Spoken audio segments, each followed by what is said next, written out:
So let me explain what's going on with the CR.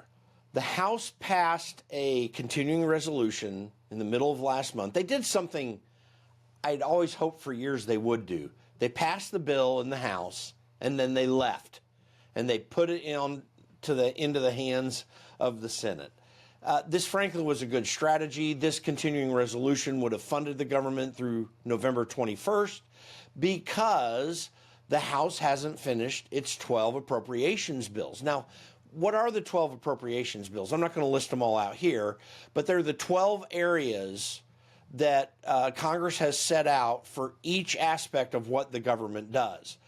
They are put together in the various committees related to them and then sent to the floor for 12 separate votes, often allowing amendments on the floor, but that's a different question.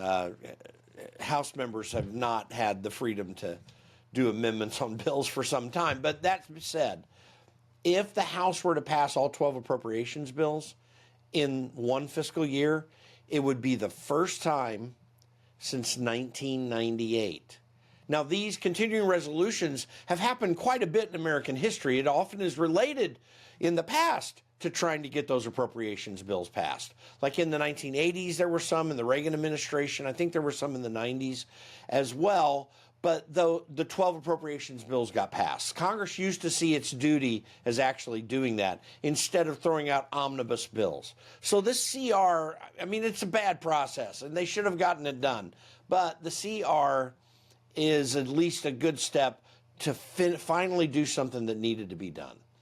So now Schumer is out there saying, Chuck Schumer's saying that denying that what he wants is to fund health care for illegal aliens. But that's a lie. It's an absolute lie. They're trying to reverse the provision in the One Big Beautiful Bill that eliminated Medicaid funding and the loopholes to Medicaid funding that would go to illegals. The cost they're saying is $1.5 trillion. I haven't fully verified that, but it's definitely a lot of money. That's what Schumer wants. He wants to fund illegals, okay? So when Donald Trump's out there doing these videos mocking Schumer and Hakeem Jeffries by putting a sombrero through AI on Hakeem Jeffries' hat, it's really deserved. Okay, so healthcare is not in trouble. One of the things that's about to roll off are COVID-era.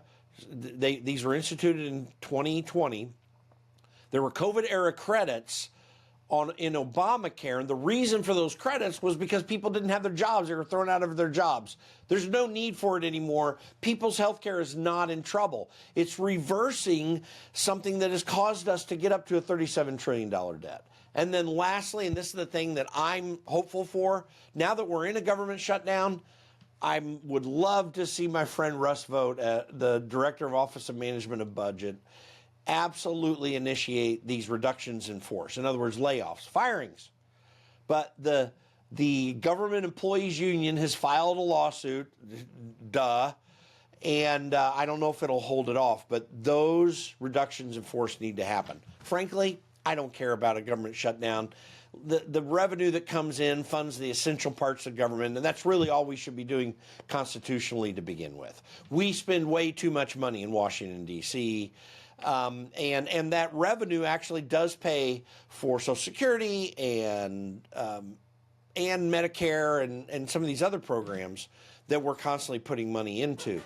But the largesse of government stops by and large during these, and it would be great to have a massive reduction. In fact, Russ Vought has said it.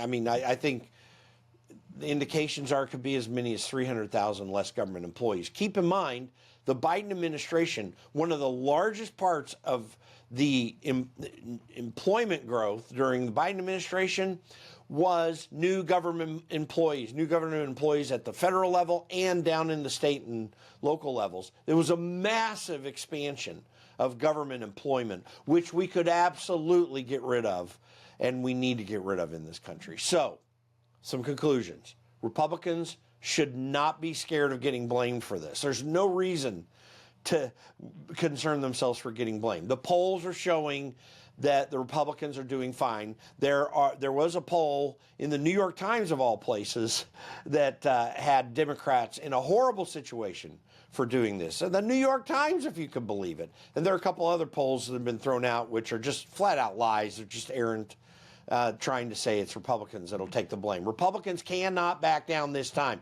And thankfully, Donald Trump is president, because that's the main reason. They're not backing down.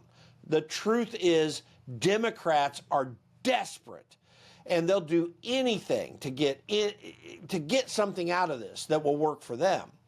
Chuck Schumer's desperate because he's worried about AOC running against him in a primary in New York, likely to happen anyway, and he's probably lost anyway if she decides to run.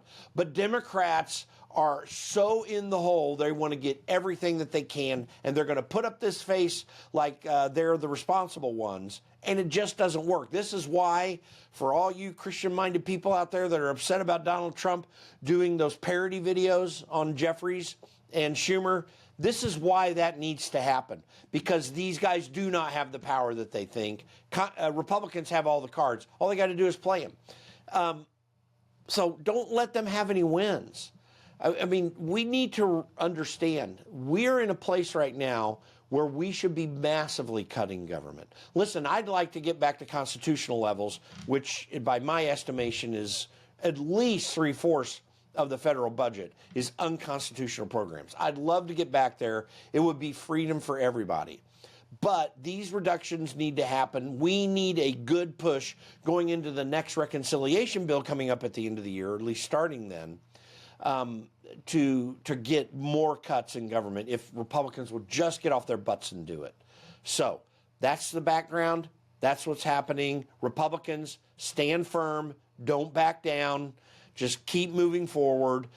And all of you on the ground recognize we might get some of this stuff, not these precise things back. We're going to be back in a spending crunch when the appropriations bills pass, once they get through that, because there's some bad crap in there, and we've got a lot of fight more to go. But this is actually a good thing. Republicans can get the upper hand if they're just willing to stay in the fight. And if with Donald Trump making more cuts in government, we could be in great shape. Guys, be encouraged, be frustrated, make sure that you pay attention to what's going on.